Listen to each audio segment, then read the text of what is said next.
And we continue our live team coverage now at 11:02. Florida Senator Marco Rubio will defend his seat in November. He beat businessman Carlos Peru for the Republican nomination. News 13's Julie Gargata got a one-on-one interview with Rubio after he gave his victory speech tonight. First of all, congratulations. Thank you. How are you feeling today? What are you thinking about? Well, I'm excited to be the Republican nominee. I'm looking forward to the general election. I mean, we've got a very clear choice here between my record of achievement, and I look forward to people learning more about the things we've done.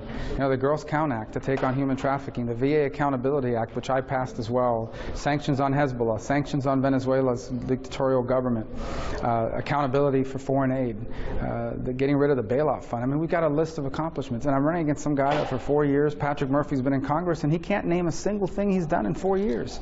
And he's done nothing outside of Congress either. So that's a pretty big difference, and I think that's going to come through in this campaign. You talked in March about sort of that strange choice that you were making, that you were going to become a private citizen. It was a weird course for you. Tell me a little bit more about that and why you decided and that was our plan, and almost until it was too late. But I just couldn't be at peace with the idea that we would lose the Senate, and you know, we would lose a voice in the Senate and the balance of power in the Senate.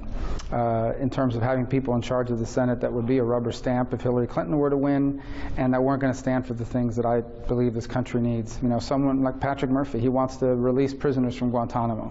Patrick Murphy supports the Iran deal. We can't have a senator like that. It just makes America too unsafe. You also talked a lot about grassroots. We've interviewed a lot of people that knocked on doors for you. You even spent time yesterday at your campaign headquarters in Orlando. Tell me about grassroots and its importance. Well, you can't win elections without a grassroots effort. These elections are so close here.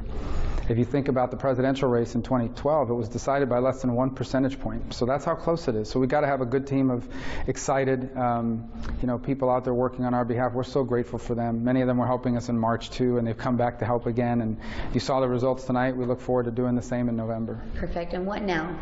Well, now the beginning of the general election, and as I said, I'm always enjoy elections that are about clear choices. This election's about a clear choice, about someone who supports rebuilding our military, and me, and Patrick Murphy, who supports continuing to cut our military, about someone who wants to get rid of the Iran deal, which makes the world a more dangerous place, and Patrick Murphy, who supports the Iran deal, about someone who doesn't believe Guantanamo should be closed and that we should be bringing terrorists to America, and Patrick Murphy, who wants to close Guantanamo and release terrorists, about someone who has a record of getting things done in D.C. in a time when it's hard to get things done, and Patrick Murphy, who can't name a single thing he's ever achieved in life or in politics.